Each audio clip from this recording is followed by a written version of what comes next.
Have you ever pondered the notion of the end of the world? An unsettling thought, isn't it? This concept has been a consistent theme throughout human history, especially resonant within the Christian tradition. However, what if I were to inform you that this universally accepted prophecy has been misinterpreted at its core?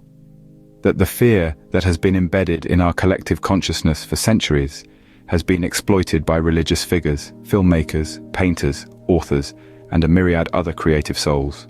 The source of this misinterpretation can be traced back to the book of Matthew in the Bible, where Jesus uses the term world. This term, unfortunately, has been of monumental misunderstanding. The Greek word that Jesus originally used was aion, a term that does not signify the physical earth or any tangible entity.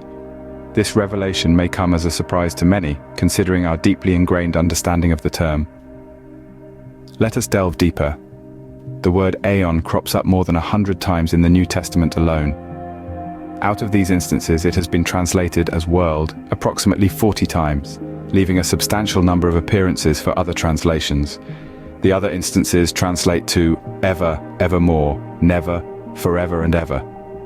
This linguistic diversity for a single word is intriguing, to say the least. In addition, the derived adjective aionios from aion has also been translated variously as eternal or everlasting. This broad spectrum of meanings for these two cognate words is indeed staggering.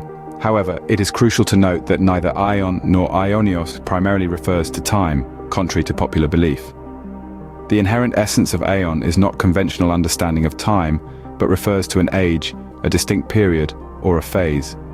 It represents a unique state or condition that defines the life of a people, culture, or era. Furthermore, aion can also apply to material things, natural or spiritual beings, always in the context of their state or condition. The real essence of aion is age, a distinct period or phase, a state or condition that characterizes the life of a people. It could also apply to material things or natural or spiritual beings, but always referring to their state or condition. So, when we talk about the end of the world in the Christian context, we aren't discussing the literal destruction of the earth. Instead, we're referring to the end of an age, a significant shift in the collective state or condition. But what does this shift entail? It signifies the end of an age for Christianity, a period where the gospel's good news has been marred by human misinterpretation and misuse. It's an era where the Lord's most important commandment, to love one another as ourselves, has been neglected. With this idea of the meaning of aeon, we are freed from the absurdity of looking for the end of this material world. Our attention can be turned in a higher direction. The Lord's coming will not be to the material earth, but to the spiritual condition of people, to the understanding and to the affections.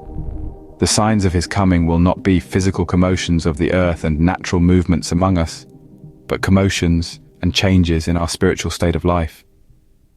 The natural interpretation of the scriptures relating to this subject has dragged the meaning down and buried it in the earth.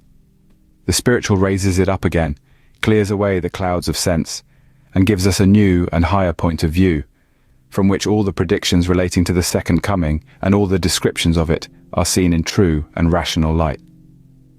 The human race has passed through 4 such ages or worlds, in its descent from the heights of innocence and wisdom to the lowest deeps of error, sin, and shame. This state was reached when our Lord came into the world by taking upon himself man's fallen nature. This is the reason why it is so often called, in the prophetic language, the last days, the last times, the end. As every good age is destroyed by the falsification of the truths and the corruption of the corresponding affections which constituted it, and every evil age, by carrying out its false principles to their logical consequences, its end is always described as taking place in darkness and affliction. As a new age always succeeds the one which has passed away, which is formed and characterized by new principles, the truths which constitute them are called a coming of the Lord, either to create or to destroy. There are therefore 2 aspects of the coming, one from the night of the age which is ended, the other from the light of the new one which is dawning. Consequently, we find many descriptions of the event from both points of view. Shall not the day of the Lord be darkness and not light? Even very dark and no brightness in it? Amos verse 20. 11. For behold, the darkness shall cover the earth, and gross darkness the people, but the Lord shall arise upon thee, and his glory shall be seen upon thee. Isaiah 2. The dayspring from on high hath visited us, to give light to those who sit in darkness and the shadow of death. Luke 79. In summary, the end of the world prophecy is not a doom-laden prediction of Earth's destruction, but rather a call for a huge change, to set us free from these harmful messages. The Lord said, "The truth will set you free." It's a wake-up call to restore the essence of the gospel and revive the core commandment of love for one another. It's an invitation to transition from an age of misunderstanding and neglect into an era of love, understanding, and true adherence to the gospel's teachings. So the next time you hear about the end of the world, remember that it's not about the world ending, but about an age concluding. And with every end comes a new beginning.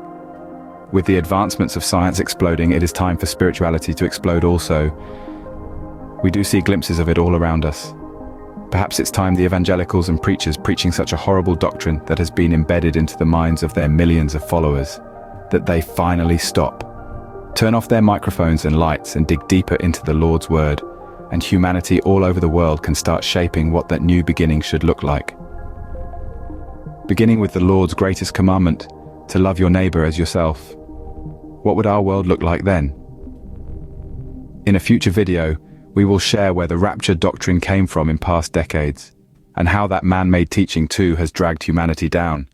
It's time to pull humanity out of the hereditary drag of these regurgitated, irrational and harmful teachings coming from so many pulpits around the planet. Thanks for watching. Please click that subscribe button and comment below. Until next time.